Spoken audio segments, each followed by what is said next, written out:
Hello, everyone. Thank you for joining me on the Council of Algorithms, where we discuss ethics in the media today.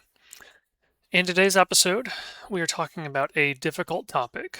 When does parenting responsibility become neglect? Every parent makes decisions for their children: what they eat, how much they sleep, what risks they allow, what rules they enforce.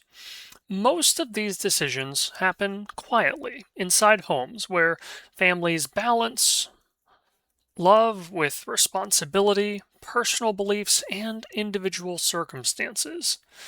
But what happens when those decisions appear to place a child in serious danger?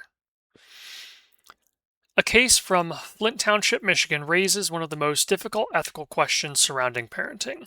When does a parent's freedom to make decisions for their child become a responsibility to protect that child from harm? In November 2025, emergency responders discovered a 7-year-old child who later died. Authorities reported that the child weighed 255 pounds at the time of death. In June 2026, the child's parents were charged with second-degree murder in connection with the death. And this case has sparked intense public discussion. Some people see it as a tragic example of parental neglect and a failure to protect a vulnerable child.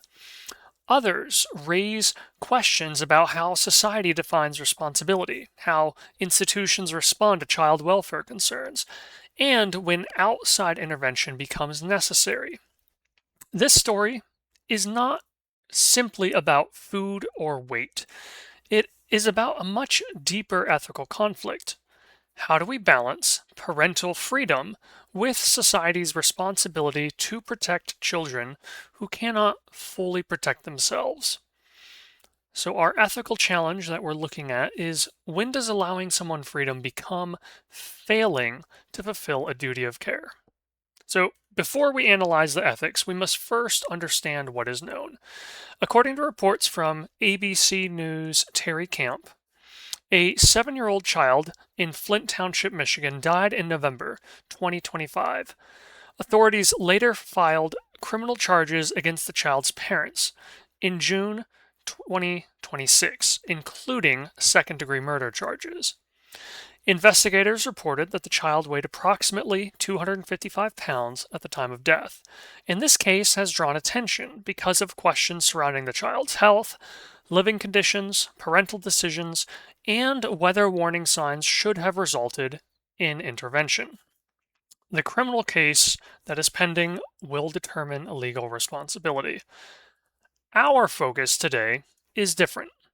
We are examining the ethical questions. What responsibilities do parents have? What responsibilities do communities have? And when should institutions step in? So, here's what is publicly known. A 7-year-old child died in Flint Township. Authorities reported the child weighed 255 pounds at the time of death. The child's parents were charged with second-degree murder after an investigation, and the case involves questions about parental decisions and child welfare. So, this is where ethical disagreement begins.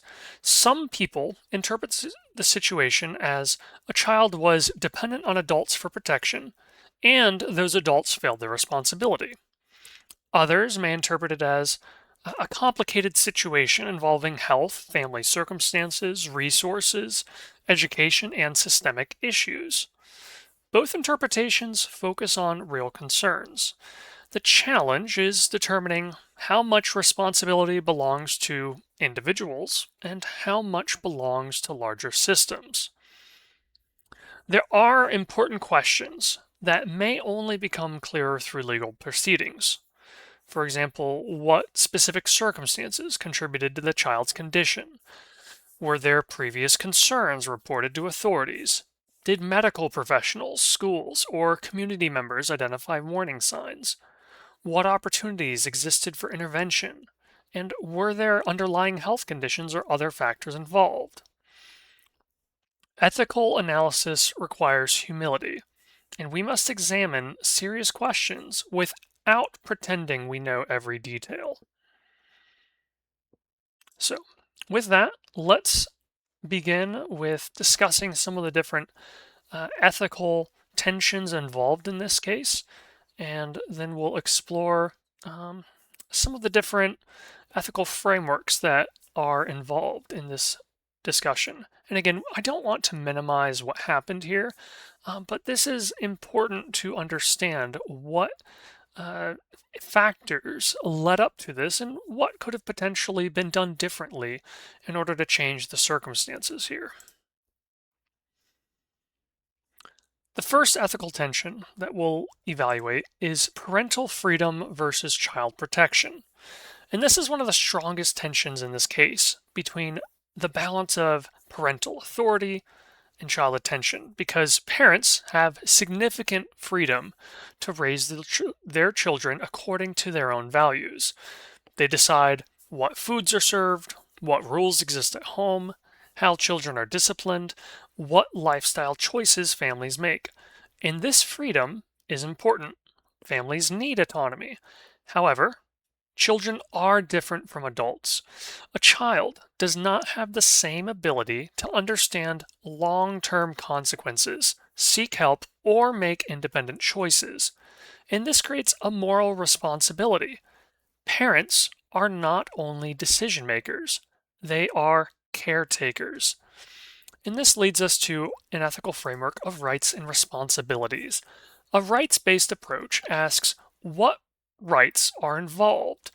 Children have a fundamental right to safety, care, and protection. Parents have rights to raise their children, but rights come with responsibilities. The ethical assumption behind child protection laws is that parents have authority because they have a duty of care. Authority is not unlimited. It exists because children depend on adults. So our question becomes, at what point does a parent's decision violate the child's right to protection? We also see some ethical tension between personal responsibility versus circumstances. It can be tempting to view situations like this as simple choices. Parents should have made different decisions. Sometimes that may be true, but ethical analysis also asks what circumstances influence people's choices. Factors that may affect parenting decisions include access to healthy food, economic challenges, education, mental health, family support, cultural attitudes, access to healthcare, or even distrust in institutions. Understanding circumstances does not remove responsibility, but ignoring circumstances can prevent us from understanding how problems happen. And this ethical framework is related to care ethics. Care ethics focuses on relationships and vulnerability. A child is one of the most vulnerable members of society. A care based approach asks who depends on us and what do they need from us. Children depend on caregivers not only for food and shelter, but for protection from harms that they themselves cannot recognize. And this perspective emphasizes compassion. However, compassion does not mean avoiding accountability. It means understanding the full situation while still recognizing obligations. Our next ethical tension is regarding child autonomy versus adult responsibility. A difficult question emerges here. Do children have the right to make choices about their own bodies? For example, should a child be forced to eat foods they dislike? Should children have control over what they consume? Children do deserve respect. They are individuals with preferences, personalities, and developing independence. However, childhood is also a period where adults provide guidance. A 7-year-old cannot be expected to fully understand nutrition, long term health consequences, medical risks, and the future impacts of repeated choices. The parent is responsible for teaching the child these things and helping them understand. Additionally, we can look at um,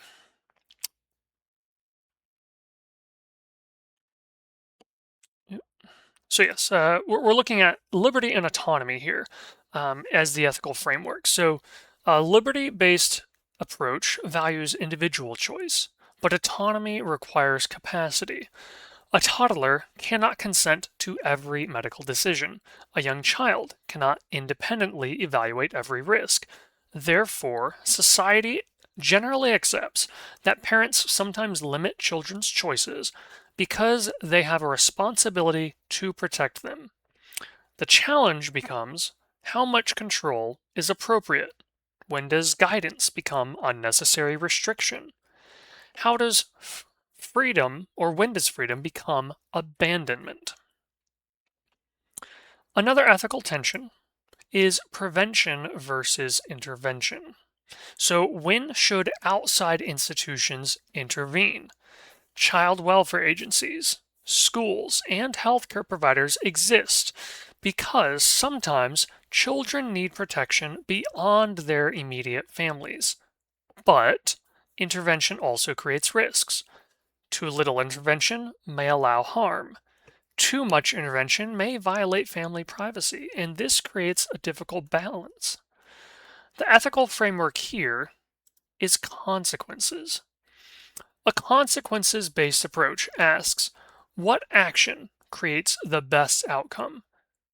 Possible consequences of intervention could include several benefits, such as children receiving protection earlier, families may receive support, and health problems may be addressed. There are also some potential harm consequences. Families may experience unnecessary government involvement.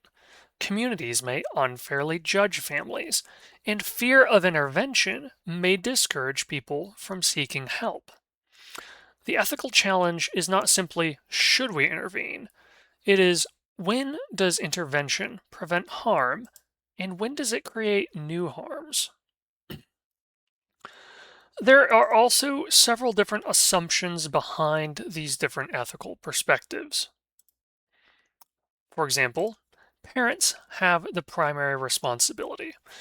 The underlying assumptions here is that parents know their children best, families should have freedom, and the government involvement should be limited.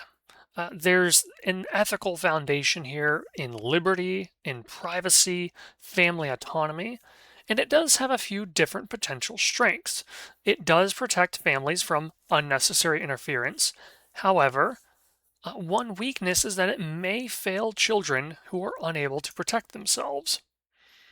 Another assumption here is that children's safety comes first.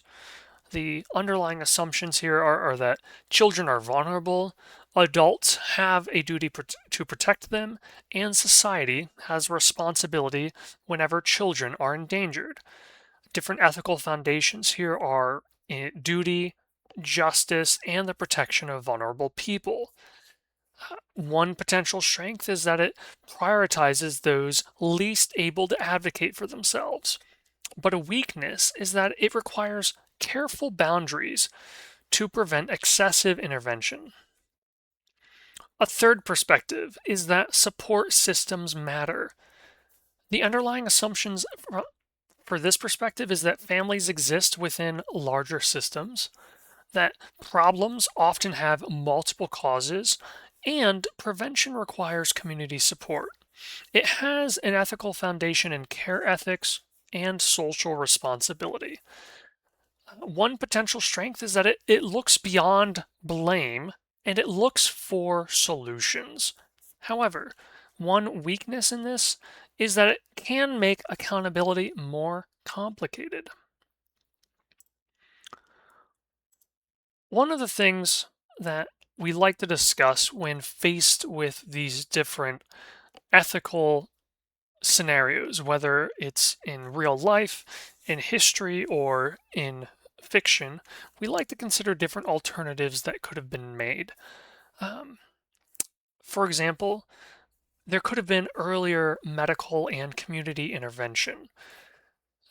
Some potential benefits would have been health concerns could have been identified much earlier. Families could have received more access to resources and support, and problems might have been addressed before ever reaching the crisis that it did. However, some possible harms is that intervention may have felt intrusive. Authorities could have also acted without complete information, and families may lose trust in the support systems. Another alternative is that in we could have increased family support instead of punitive response. So some examples here would be providing better access to nutrition education, um, providing better healthcare access, providing counseling for the family or individuals involved, and providing better community assistance. So, this could help address some of the underlying causes, it could help families make sustainable changes, and prevent future situations. However, support alone may not be enough if serious neglect is occurring, and some situations require stronger protective action. Another alternative is that greater parental control over lifestyle choices could have been put in place. This would help respect family independence. It allows parents flexibility and it avoids unnecessary government involvement. However, there is the risk of children remaining vulnerable, and harmful situations may continue unnoticed. Um, so, again, the purpose of this episode is not to villainize um, the parents in this situation, but to explore the different um, underlying circumstances that may have contributed to what happened.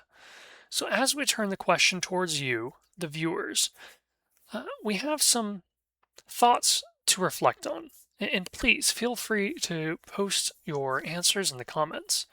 What responsibilities do parents have when making decisions that affect the child's health? At what point should society intervene in family decisions? Is childhood obesity always a parenting issue, or can it also reflect larger social problems? How do we balance compassion for struggling families with responsibility for protecting children? Should parents have complete freedom over what their children eat? What role do schools, doctors, and communities have when they notice potential warning signs? And when does respecting someone's freedom become failing to protect someone vulnerable? Please share your thoughts. Cases involving children are among the hardest ethical questions because they involve competing values that are all important. We value family privacy. We value individual freedom and compassion, responsibility. We value protecting those who cannot protect themselves. The danger is believing that complex problems have simple explanations. Sometimes accountability matters, sometimes support matters. Often both matter at the same time, but ethical thinking does not require us to ignore responsibility. It requires us to understand responsibility more deeply. So the question is not only who's responsible in this situation. The deeper question is what responsibilities do we have towards one another, especially those who depend on us? Because a society reveals its values not only through how it treats people who can speak for themselves, it reveals its values through how it protects those it cannot. Thank you for joining me.